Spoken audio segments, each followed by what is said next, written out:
You're listening to Rabbi Aryeh Wolbe of Torch in Houston, Texas.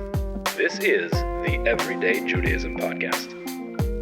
Welcome back, everybody. Good morning. It is so wonderful to be back here finally after the holiday of Pesach. We are now resuming our Everyday Judaism series.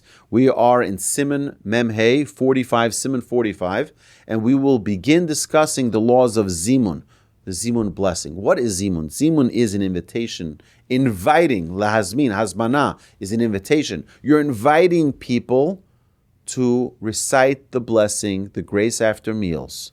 So here, the basic premise of this is that if you have three men sitting together and eating, three women as well, but three men, then it's not just that you start blessing, you bless together, you give the grace after meals together. One calls and invites everyone to recite the blessings together. If three or more men have participated in a meal that requires Birkas Hamazon, the grace after meals, to be recited, a special formula is added to the beginning of the Birkas Hamazon in which one of the men formally invites the others to join him in the recitation of the Birkas Hamazon, the grace after meals. This formula is referred to as the blessing of Zimun, literally invitation. Ideally, when the Zimun is performed, the leader then recites the entire Birkas Hamazon aloud, and all those present listen carefully so that they may be exempted of this by this recitation. Indeed, this is how the Zimun was practiced in earlier times. However, nowadays, we are concerned that the participants will become distracted and not listen carefully to every word of Birkas Hamazon recited by the leader, and thereby not fulfilling their basic obligation. Therefore, the accepted custom is to have the leader recite the Zimun, and then the others recite Birkas Hamazon along with him. Preferably, the Zimun should be recited over a cup of wine or other qualifying beverage. The Kitzur begins the Siman with a full discussion of this topic. Okay, halacha number 1. Shlosha she'achlu biyachad. 3 people that have eaten together, tzichim levarach bezimun, must recite the Birkas Hamazon, the grace after meals, with a Zimun. The mitzvah she'yivarchu ala kos, it is proper, it is a mitzvah that the Zimun be recited over a cup of wine. That means the leader will hold a cup while reciting the Birkas Hamazon.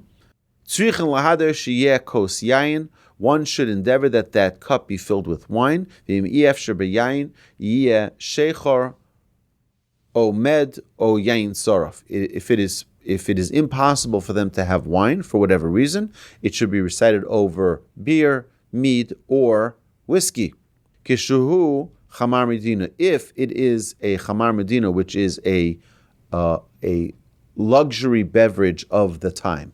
Today, that can even be a Starbucks coffee, which is so expensive that it might fall into that category as well. Dahainu she'ein yain godel sham. If it is a place that there is no wine available there, kederach yom min ha'ir, within a day's travel from the city, Valkain hu biyoker.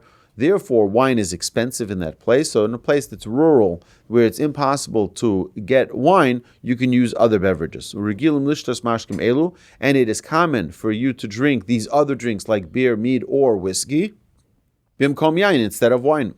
V'yesh omrim, some authorities say the Birkas Hamazon afilu biyachid to unakos. As some say that if a person recites the grace after meals, even as an individual alone, should also include reciting it over a cup of wine. It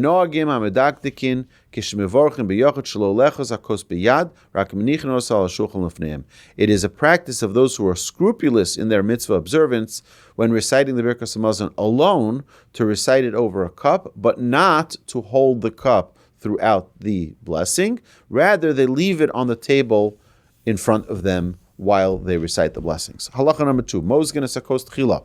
The cup of wine should be poured first, and after that they should wash their hands for the final waters, which is the Siman that we discussed previously, Siman number 44. We have 2 episodes on that we discussed the washing of our hands prior to the recitation of Birkas Hamazon, the grace after meals. Yain sheshasu mimenu, regarding wine from which one drank, kol hanisha b'kli, all the wine remaining in the vessel from which he drank, nase pogom, is rendered pogom, which means blemished. It's blemished wine, because it was already used for a blessing. V'pasal birkas hamazon, and is disqualified from the blessing of birkas hamazon. So, for example, if you had wine in your glass for Kiddush, the beginning of the meal, on Shabbos, and now you had still half the cup of your Kiddush cup. Now you just want to use that wine, add a little bit more to it, to use it for the end of the meal. No, because you already made Kiddush on that wine, you can't use it now for another purpose. Or a small amount of... what do you do? Till it is remedied. How does that happen? How do you fix it? This is accomplished. What you do is you add some wine to the cup, or a small amount of water that is not pogom itself into that cup. However, since it is necessary to fill the cup, l'shem bracha, for the sake of the blessing of birkas hamazon, l'chein makos pogom, if the cup of wine had pogom wine in it, means it was already blemished wine, v'hu mitakno, and he remedied it, tzarich l'shafcha l'toch kankan, then it is necessary to pour the pogom back into a bottle, u'mitocha kankan l'toch hakos l'shem bracha, and then you can pour it back into a cup for the sake of the blessing. So if you have wine that was used already, you want to unpogom it, you want to unblemish it. How do you do it? You add more wine to it and then pour it back into the bottle, and now it is considered to be fresh wine again. Okay. Halacha number 4. Kos shemevarchim olav, the cup over which the blessing is recited, tzarich shehei shalom, should be a complete cup, not a cracked cup, and not a broken cup, not a cup with a puncture in it. Va'afilu nishba rak habasis shel hamata, and even if the lower base is just broken, so it's not, sometimes you have the Kiddush cups, so you have the cup part, but sometimes there's a stem, and on the bottom of the stem you can have like a little base. A little bit over there is cracked. No, it has to be a complete cup. Not only the cup part, but also the stem part should be. Even if only the lower base is broken, pasul, it is disqualified and cannot be used for this purpose. And even a minute nick on the rim of the vessel, or it is cracked, pasul is disqualified. And the inside of the cup requires washing and outside rinsing before it is used as the cup of blessing. And alternatively, he should wipe it thoroughly. It should be clean. And then you pour from the wine bottle into the cup. L'shem bracha, for the purpose of the blessing of the benching, the birkas hamazon, the grace after meals. And the cup should be filled to the top. And the one leading the Zimun, mikabel b'shtei yadav, should take it with both hands. Laharos chavivus hakos, to demonstrate his love for the mitzvah of reciting the grace after meals over a cup of wine. Shehu choshek lekablo v'kochocho, that he desires to receive it with all of his strength, with all of his might. He takes it with two hands. Ukidichsiv, as the verse states, uidechem kodesh uvorchos Hashem. Raise your hands, the verse says in Psalms. Raise your hands in holiness and bless Hashem. Raise your hands. So you're taking the blessing, you're taking the cup with both hands and holding them up with both hands. Umeisir, then you remove your left hand.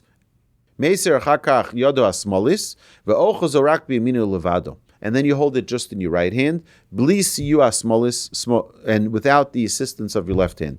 Shelo yehi nira kemasui olav, that it shouldn't give off an impression that it's a burden for him to hold this cup. V'nosin einov bo, and he should look at the cup kedei shelo yasiach datum mimeno, so that he not be distracted from the blessings that he is reciting. Umachaziko l'malam min hashulchan tefach, and it's proper that when you hold the cup, it should be one tefach. A tefach is 1 hand's breadth from the table, which is approximately 3.2 inches to 3.8 inches off the table. Dichsiv, as the verse states, Kos Yeshuas Esa, I will raise the cup of salvation, and the name of Hashem I will invoke. V'iter yad, a left-handed person, yochazo biyamin didei, should hold the cup in his right hand. What's his right hand? Shehu smol shakol adam, the left hand, which is his right hand, is his left hand, right? Because he's a lefty. V'yesh lahasim in our shulchan, before beginning Birkas Hamazon, one should remove from the table hakelim harekim, the empty dishes that are left over from the meal. You shouldn't recite the blessing, thanking Hashem on empty plates. You should clear off the table before you recite the blessings. There's just another interesting thing is that during the weekday, and I think the Halacha may mention it here, we're supposed to remove the knives from the table before we recite the grace after meals. Before we recite the blessing, because the table is like the table of the altar, of the offerings, and we remove the knife before we recite the blessings. So if you're not removing it, you should at least cover it. Some people will put a napkin over it. Some people will put it under their plate. But the idea is that when you recite the blessing, you shouldn't have the knife visible.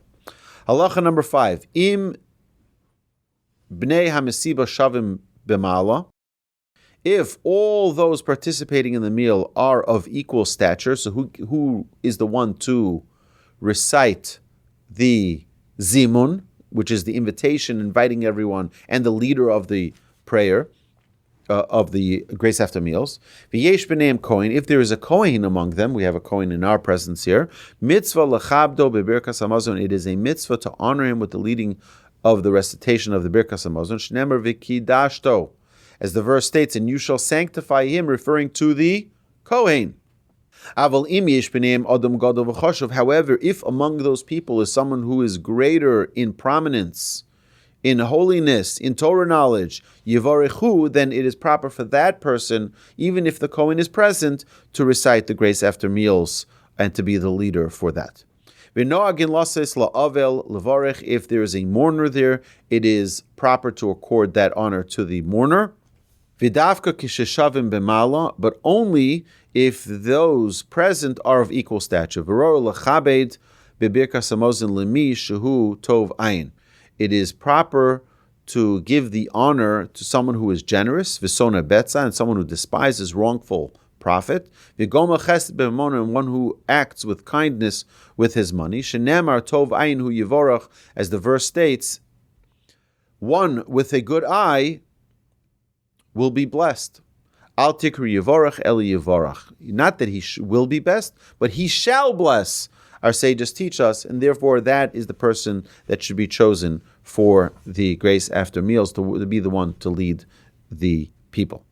Halacha number 6. You know what? We're going to stop here for today. Welcome back, everybody. It's great to be here. So we started. God willing, we're going to continue next week from 6. We will conclude, hopefully, next week with the Zimun laws in Siman 45. Now, my dear friends, we're going to welcome back Ask Away number 40. You've been listening to Rabbi Aryeh Wolbe on a podcast produced by Torch, the Torah Outreach Resource Center of Houston. Please help sponsor an episode so we can continue to produce more quality Jewish content for our listeners around the globe. Please visit torchweb.org to donate and partner with us on this incredible endeavor.